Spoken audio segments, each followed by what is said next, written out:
What's going on, y'all? So we are back again for another episode review of Greenleaf, Season 2, Episode 4, Revival. Let me tell y'all something. Lady May, what other secrets? Let me tell you something. See, this is how you fuck shit up. I'm sorry to curse in this video because it's about the church and stuff. And, God. But, it's a whole bunch of hypocrites in here, so whatever. Um, Y'all doing all these secrets and stuff, see, they weigh heavily on your heart, okay? You keep stuff a secret. Oh, it ain't gonna do nothing. It ain't gonna do nothing. Then that shit comes back and bites you in the ass and just be weighing down on you. Got you going through stress and everything. Lady May, how many more secrets you got, okay? Because we got Tim Reed coming up in here, aka Ray Campbell. Baby, they got the same foreheads. Okay, but anyway, listen. This episode was cute. Okay, let's go case by case.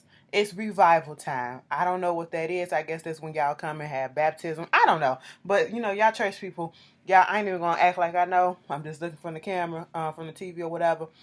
Y'all put down in the comments, that's when y'all get new members or, baptizing. I don't know. Y'all tell me, educate me on what the church system does, okay? I only know what Jehovah's Witnesses does. So, and I'm pretty sure it's probably similar a little bit because with Jehovah's Witnesses, they don't get baptized in front of the congregation like that in the middle of the regular church or whatever. We have conventions, okay? Conventions or assemblies, and that's where multiple kingdom halls, like you have your churches, y'all call them churches, we call them kingdom hall. Multiple kingdom halls come together and like this big, you can say, like the big convention, we have it in DeKalb out here in Chicago, Northern Illinois. It's like a big football stadium for Northern, at the college or whatever. So it's a whole bunch of, you know, congregations coming together. That's what you call them too. And, then you have your circuit. So any kingdom halls or congregations within a certain circuit, okay, they come together in Romeoville in a place out there. It's like a convention. And then you have like on one of the days out of the whole time that you're there, few people get baptized, okay? And it's a process leading up to getting baptized. It's not just like that.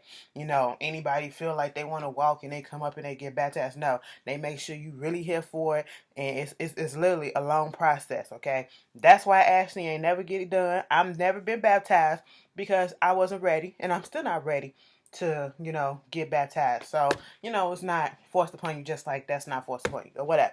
But so I just had to put that out there. So y'all, I just educated y'all on some stuff the way Jehovah's Witnesses do it. It's some similar. They still do the dunking and all that stuff, but it's not in front of the congregation like that. But y'all tell me how it works at a regular church. I might have to pop into a church one day and just to see, not try to join, but just to see it feel. I don't see the harm in just seeing how other people do their shit. You know what I'm saying? But anyway, so this episode, let me just get Grace shit out the way.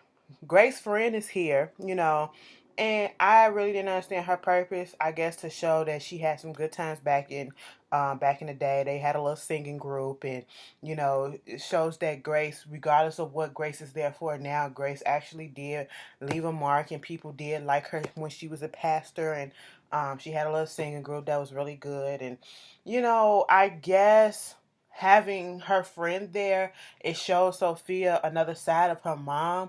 And I guess it brought her closer to God or closer to the reason why the family is in the church and things of that such. Because we saw later during the revival at the end of the episode that, Sophia told her girl, I want to walk up. Would you walk up with me or whatever at the revival when they were about to get baptized? She was ready to dedicate her life to God, and she get baptized. Now see, I told y'all we don't do that stuff, but let me tell you something. We watch it too when we at the conventions, but I felt that. I was sitting here like, oh, look at her. That shit, it's emotional. It really is.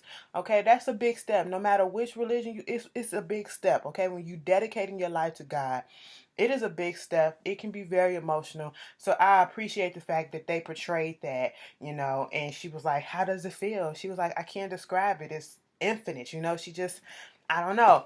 And I was a little bit unsure of the reason why, how Grace kind of, I don't know if she was really happy or was she just like, it was a little bit of apprehension in there when she asked her that and she said infinite.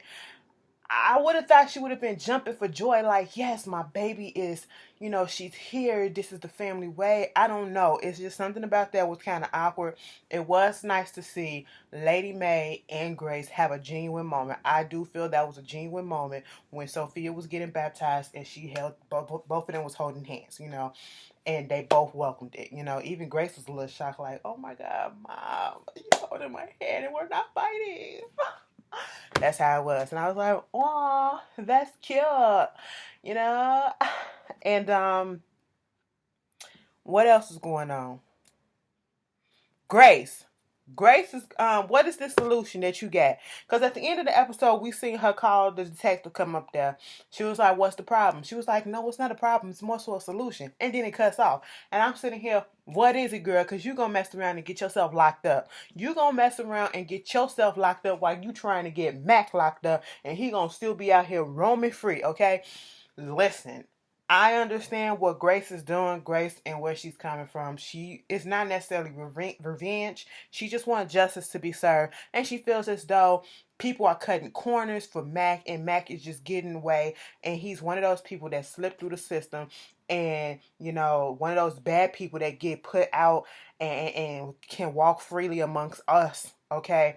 And then you have the good people that be getting caught for the stupidest stuff, and they up in there for a long time while this man is out here running free, and he's a child molester and all this stuff. He out here with his new girlfriend, Lorraine, and then here go Grace. I said, Grace, you doing a little bit too much for me with this stalking shit. Okay, I understand it, but you letting this consume you to the point that you gonna fuck around and make a mistake, okay?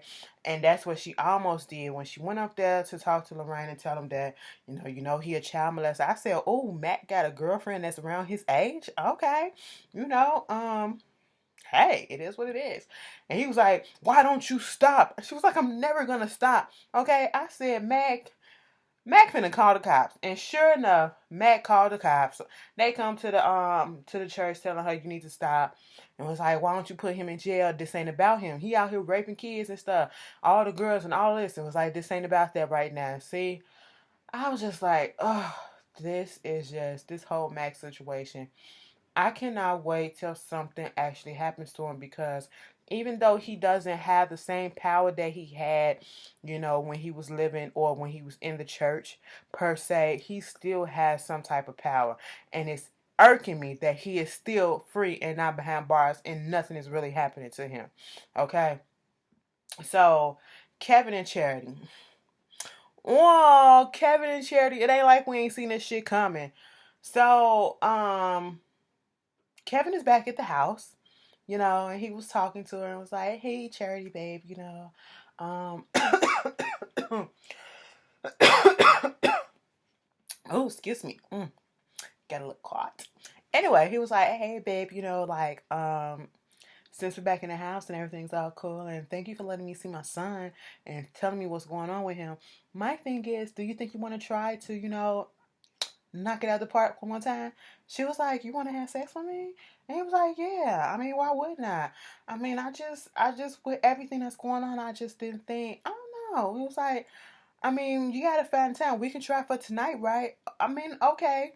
Mind you, Charity is all up in Jabari's bourgeois. Okay, she's all up in his scarf and everything. Okay, because she on the phone with him like, yes. Oh my God, like it sounds so good.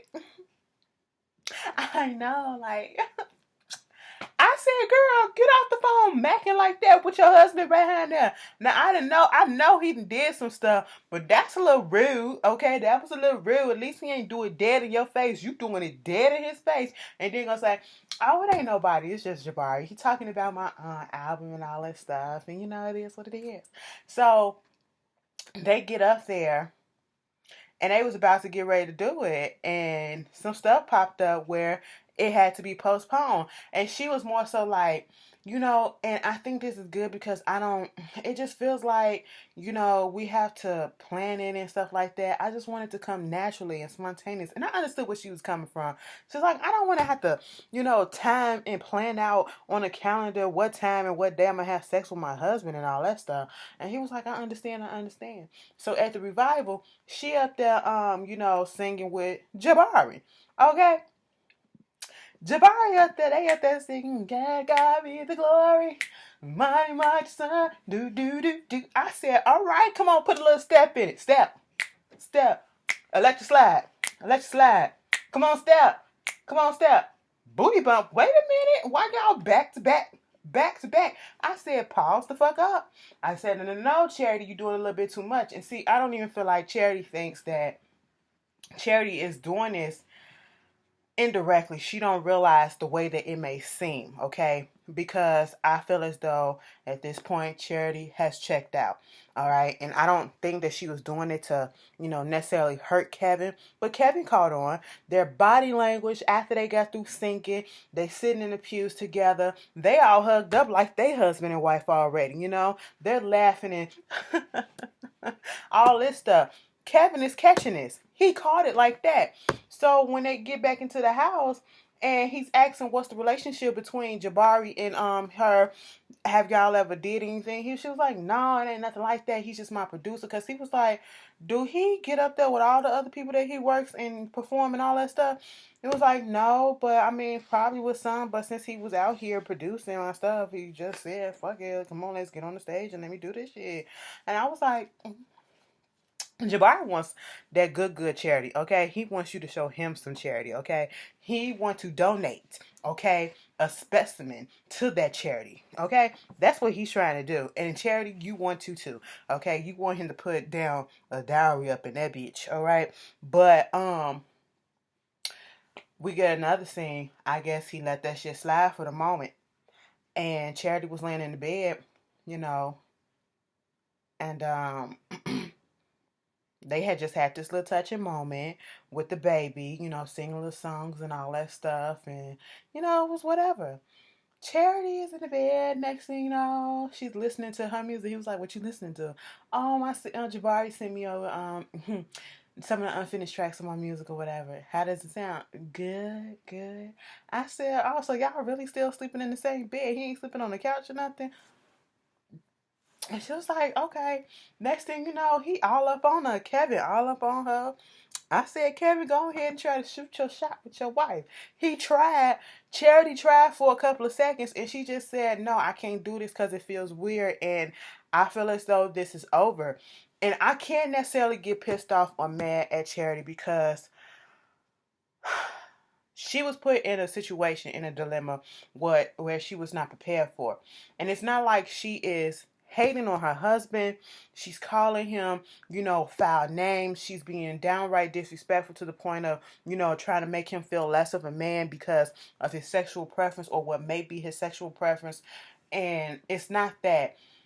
I think she just blocked it all out. She has a mental block about it, and at this point, after because I feel as though she knows deep down in her heart that this going to this counseling, trying to say I'm not gay anymore and all this stuff, she knows that that's not going to work, and she knows that his true self is that he likes men, okay? And that's who he should be with, and he needs to go out and explore that. And I feel as though by her going ahead and saying, this is not going to work, it's not her being selfish and thinking about herself. It's more so thinking about him, because you can clearly tell he's forcing it.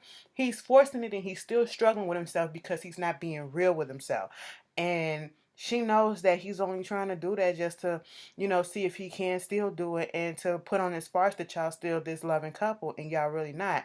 They do have love for each other. She does not love him, okay? She just wants him, I guess, to free him in a sense. You know what I'm saying?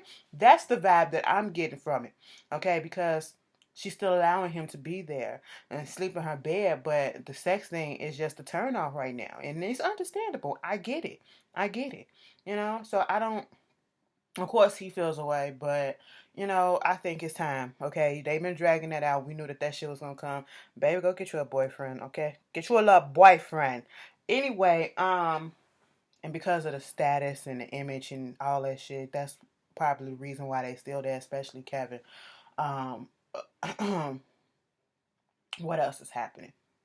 Okay, so like I said, this was the revival happening. You know, Bishop Greenleaf get up there. He doing his little preaching. Next thing you know, we see him in the scene with his wife, and she's saying, "I think you need to go to the doctor and talk to him about, the medicine or whatever." He was like, "I already seen him last week. I got the prescription. I just didn't take it today." She was like, "Why not?" "Because it makes me sick, and I needed my head to be clear because they had people coming at the house and all this stuff." And she was like, "Your head wasn't clear earlier today. You was over there trembling and shaking and stuff. Okay, you can't take this Parkinson shit lightly." Mind you, he had just went to the airport to go pick up another pastor, Pastor Lionel. All right, Lionel is played by Ray Campbell, aka Tim Reed, aka the light skinned Viv's husband. Okay, in real life. Um, y'all. Original Unveil gonna be on If Loving You Was Wrong next week. Still being a petty, bitter bitch. Okay? She gonna be on there being a bitch on there for real. But anyway, but they talking about stuff, and he was talking about his wife. I guess she passed, and how it took him a while to get his stuff together, and then he found some shells or whatever from when they went on their last trip, and it took him over an hour because he was just looking at these seashells and reminiscing, and that's understandable. So when they get to the house, because he was talking, and I think at this moment Bishop Greenleaf told him some stuff about what was going on with the church, because they seen a billboard of Jacob and Bishop Skanks. Okay, they was like, "Is that him? That's your son over there at Triumph, boy." So he started telling them about what's going on or whatever when they was in the office. But when they first came in, Lady Mae was over here. Lionel comes in. She turns around and look. He looked. She looked at him like, "Bitch, I wish you would." And then he just went on ahead and turned around and kept walking. Okay, he up in the office with Bishop Greenleaf, and Greenleaf is telling him the situation about them building Triumphant, and the fact that what Bishop Skank is saying about him being old boy's son and all this stuff. And then so Lionel was like, "You wanna my son, he do the zoning and stuff in North Carolina. He can come down here and do the shit with the land and see what's going on with the land, and we can either get them to stop construction or hold it up and weigh it out until they have to keep paying and paying and paying until they give up. All these restrictions and stuff." I said, "Oh, what y'all gonna do, y'all? Y'all." Church folks, though, huh? God is good, right? But y'all up here doing this scheming and scamming and revenge plots and stuff. It's just so hypocritical. But all right. Um, then Lady Mae come in and they acting like they didn't see each other earlier. It was like, "Hey, Lionel, how you doing?" and all this stuff. And so he was like, he can have his son come down there. When he have his son come down there, he was telling him the same thing. They said, "Okay, let's do it." Before they get ready to leave, um, they made a suggestion that the son can, put work, you know, his other stuff wasn't really that important. And he can take care of them clients out there in North Carolina, and he can come out here and foresee everything that's going on. And then, Pastor Greenleaf, he went on ahead. Well, Bishop Greenleaf said, "You can have Jacob room. It's all open and stuff." I said, oh, and the plot thickens, because the whole shade of it all that was being thrown, that was the looks, the pettiness, everything. Lady Mae and Lionel, she was like, "Bitch, why are you here?" Because damn well I wouldn't be here, but Bishop, he called me down here, so I had to come. Now you better not say nothing. I'm sitting here like, girl, what's the secret? Child, they messed around. They messed around on their respective spouses and shit. I'm sitting here like, that's all I needed to know. And at this point in time, I'm looking at Aaron and his features, and then I'm looking at Grace, and I'm like, Grace got a different graded texture of hair than y'all do, and she is the only light-skinned one in this family. Baby, who is her daddy? Is Lionel a potential daddy? Because now we know Lady May fucked around, okay? Child, you better be glad Mavis ain't there, okay? Because Mavis would have probably just been like, look at this little highlight, so you trying to come at me, but then you out here sleeping and skanking on your back too, bitch. Listen, listen. Greenleaf was good, okay? Jacob up in his house looking at the revival, okay? Mary out there, Tina Campbell and her we should I stand behind Trump ass, you know. And he like, I don't even understand why I'm watching and stuff. I don't even know. Here go Carissa.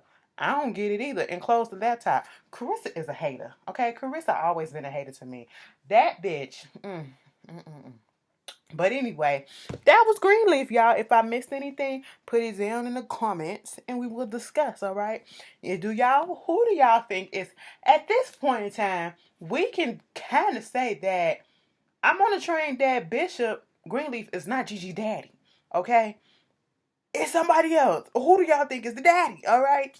And how do you feel about the Charity and Kevin situation with them splitting? I really like to know y'all opinion on that. But y'all tell me how y'all feel, and I will see you guys later. Peace.